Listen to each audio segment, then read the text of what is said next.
and today we are going to talk about a topic in forensic medicine, that is expert witness. So without further ado, let's get into the topic. First of all, let me just show you this area here. This whole background, this is a courthouse, and this is where the judge sits, and this is where the witnesses stand. It's called the witness stand, and these two sides are the ones facing each other in court. And for observers, we have these benches here. The layout might be different in different courthouses, but you get the general idea. And since this is about witnesses and this video is going to be about the law, I thought it would be better, it'd be creative to have a black and white background, and this is a deliberate design choice and not some mistake that I made, just to be clear. So anyways, I had the privilege of interviewing the JMO Dr. Vasantha, and this was done as required by my forensic medicine appointment, and I thought, why not share this PowerPoint with you guys as well. So with Dr. Vasantha, I asked him these questions, and he gave me the answers and also guided me on where to find the answers for the things which he wasn't 100% sure of. Anyways, let's start with the first question. Actually, this is something that he guided me to, not something that I went and prepared to ask. First, the question was like, if I'm going to talk about expert witness, first you should know what expert witness is. First, you should be able to define it. So let's go and figure out what does expert witness mean. So Oxford definition, the definition given by Oxford is that a person whose level of specialized knowledge or skill in a particular field qualifies them to present their opinion about the facts of a case during a legal proceeding. They are qualified to present their opinion since they have the skills and the knowledge in a legal proceeding. That's what's given in the Oxford definition. And if we go to specifically what it means in Sri Lankan law, that is where I'm placed currently, this is from Section 45 of the Evidence Ordinance in 1896. That means this was this law by the name Ordinance. It means that this law was made during the time Sri Lanka was occupied by the British Empire. So this is why the Oxford definition and the Sri Lankan law definition is pretty similar, because the laws, the ordinances are pretty similar to the British law. So in the Section 45 of the Evidence Ordinance, it says, when the court has to form an opinion about a certain point or in a particular field, the opinions regarding this point of a person who are specially skilled in that field are considered as relevant facts. So this is not the exact wording that's in the ordinance. What's in the ordinance is, when the court has to form an opinion as to foreign law or of science or art, or as to the identity or genuineness of handwriting, fingerprint impressions, palm impressions or foot impressions, the opinions upon that point of a person specially skilled in such foreign law, science or art, or in question as to the identity or genuineness of handwriting or finger impressions, palm impressions or foot impressions are relevant facts. Such persons are called experts. And they have given an illustration. Illustration A. The question is whether the death of A was caused by poison. The opinions of experts as to the symptoms produced for the poison by which A is supposed to have died are relevant. So that is one area that expert witness can be defined and expert witness can be used. They have given a number of illustrations. Anyways, you get the point that the wording in the ordinance is not exactly clear. You need to be a lawyer or someone to exactly know what it means. So basically, I simplified it for you guys. When the court has to form an opinion about something, the opinion regarding that point of a person who is specially skilled in that field are considered as facts, and such persons are called experts. So how they differ from normal witnesses is that an expert witness can state facts and also express their opinions, whereas a normal witness can only provide factual information, not opinions. Moving on, let's go on to the next question. So my question was, what makes a person qualified to be an expert witness? How do you gauge the qualifications? That's the question that I had, and let's move on to that question. So, qualifications. According to Dr. Vasantha, any medical officer with an MBBS degree or its equivalent, such as an MD, which is recognized by the Sri Lankan Medical Council, the SLMC, is considered as an expert by the court. But this is limited to ordinary day-to-day matters. For example, an MBBS doctor can give some opinion about the cause of death. But in a situation where there is complex autopsies required, such as when an old body is dug up and an autopsy has to be performed on that person, in complex cases like that, a judicial medical officer, a medico-legal officer has to be present to do that autopsy and give that opinion. If an ordinary doctor gives the opinion in these cases, the court may regard these opinions as not facts. Another example would be if a doctor gives their opinion in a gunshot wound. If the medical officer gives an opinion about the type of weapon used in that scenario, then it is beyond his scope of expertise. It is in the area of a ballistics expert who is knowledgeable regarding explosives and weapons, firearms.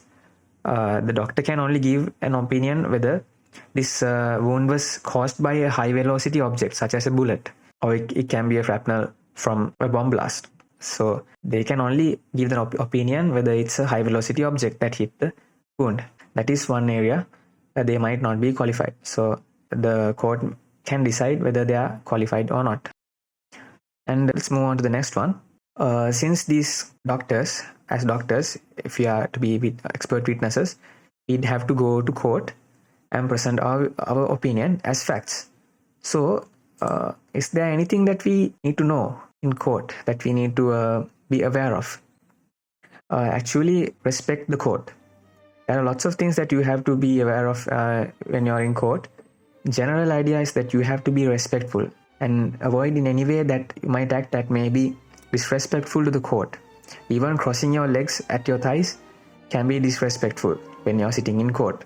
And things like you have to turn off your cell phones and you have to talk to the judge in a specific way, addressing him as your honor and things like that.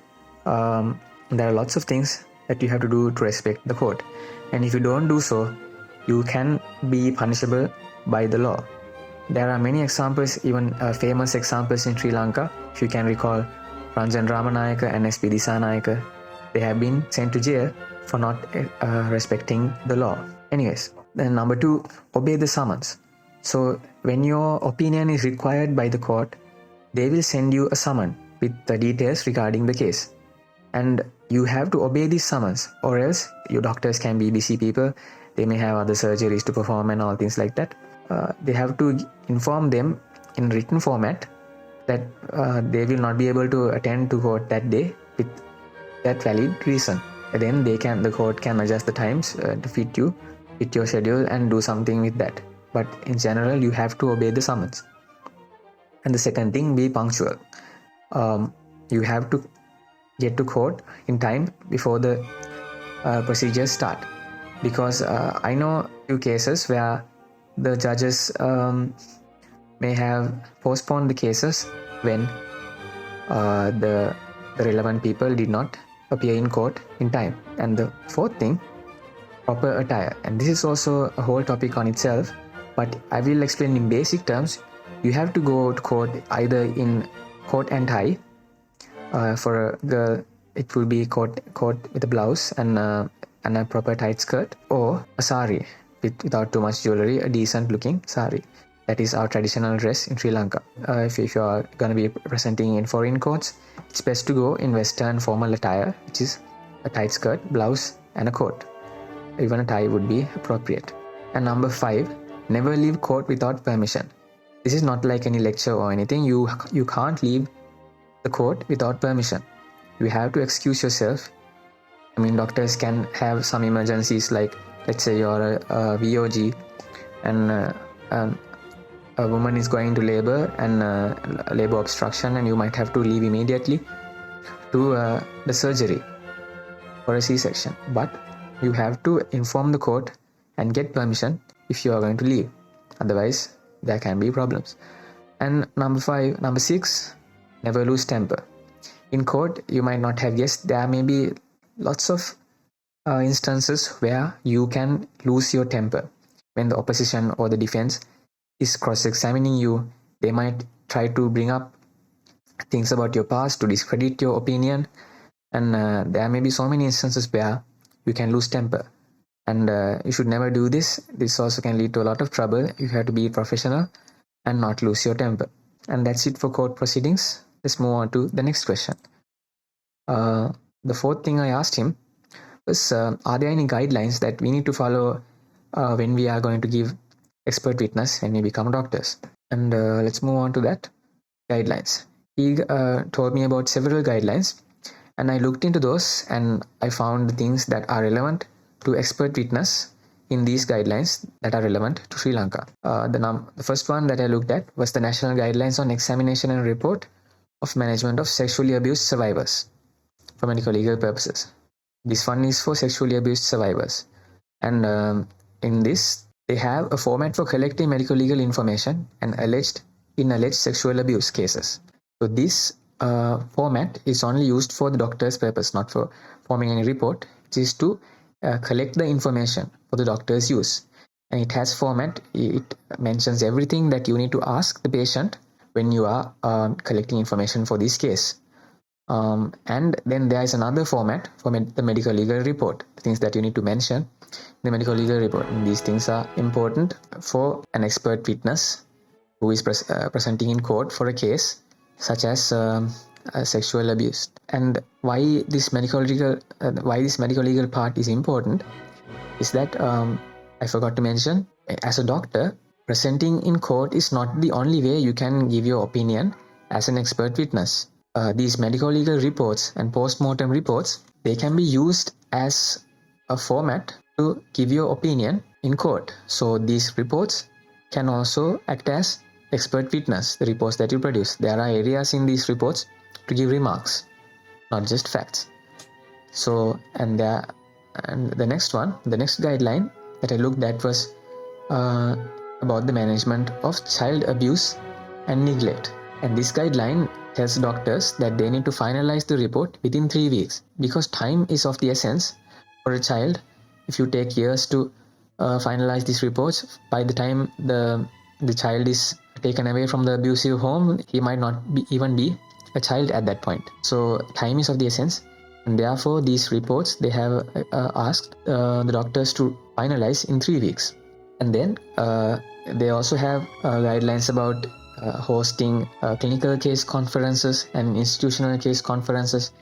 This is all entirely for another topic, but what you need to know here is that the MO Medical Legal, the JMO, has to act as the chairperson in the clinical case conference and coordinate between the various other parties like the child psychiatrist and the police, and give these reports to the Attorney General and the lawyers and all that. And there's one more guideline that I looked at.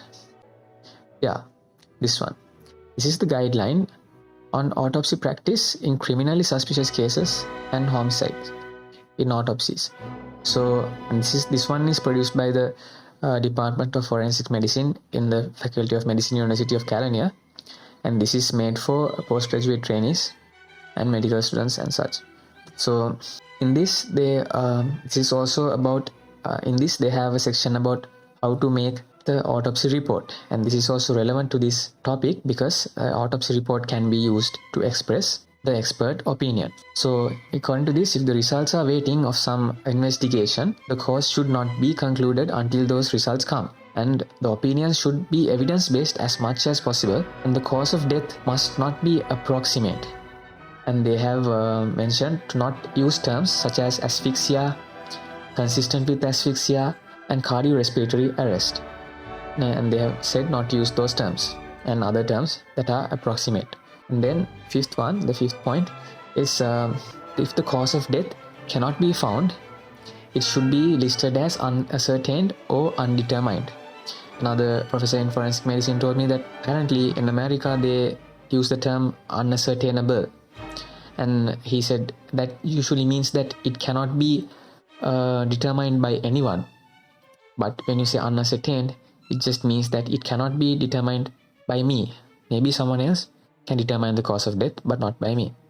Therefore, that is a better term rather than putting unascertainable. And the last one, be independent and unbiased. And we will talk about this one more in the next question. Yes, and this is the last question. How do I remain impartial? And he gave me lots of tips about this and also references for me to find answers for this one. How do you maintain objectivity and impartiality in court when you are giving expert witness? So, number one, first and foremost, you have to possess sufficient skill and knowledge. Without the skill and knowledge, how can you give an expert opinion? First, you have to be the expert before you give the opinion. And number two, be aware of and willing to acknowledge your limitations, pitfalls and shortcomings in one's knowledge. You may not know everything, but as long as you know what you don't know, then you can acknowledge that and guide them to other specialists in areas where you are not knowledgeable. And the third thing, the outcome of the trial should never be the concern of the medical expert. And this is very important to be objective and impartial during a trial.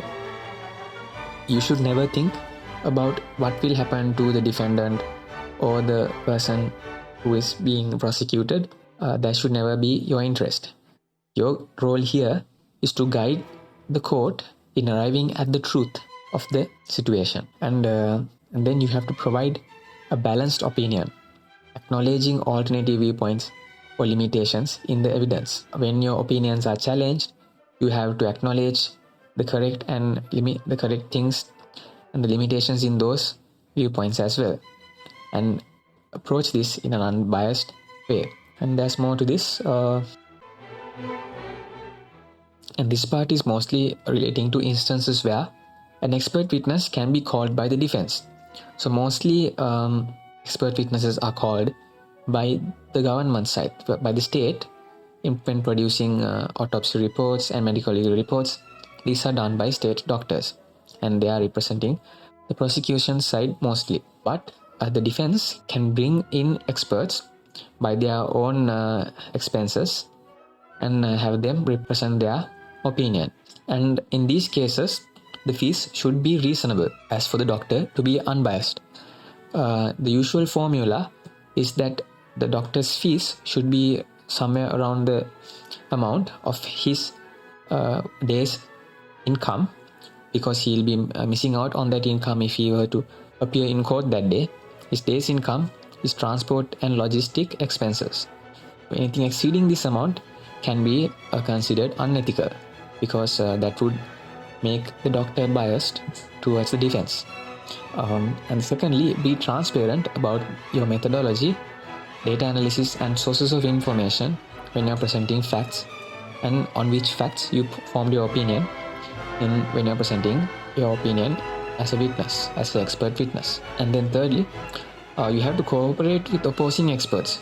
There may be instances where a position's medico-legal expert and the defense's medico-legal expert may clash in their opinions. They may give contrasting opinions, and in these cases you should never argue with each other like the lawyers do. It is not our job to argue in favor of anyone. The medico-legal expert has to be there to arrive at the truth, whether you are being called by the state or the defense. And in these cases, you have to engage in constructive discussions and point out each other's limitations in evidence and all that, and arrive at the truth together. And last part, adhere to guidelines and professional standards. Like I mentioned before, there are guidelines and you have to adhere to these when you're going to present your opinion as an expert. And lastly, these are the references that I used for my presentation. I highly recommend you check this out, Lecture Notes in Forensic Medicine by Dr. Dialvis Abiel. And these are the evidences and the guidelines that I used for this presentation. And thank you guys for watching. Make sure you subscribe to the channel and hit the bell icon. And Senpai out.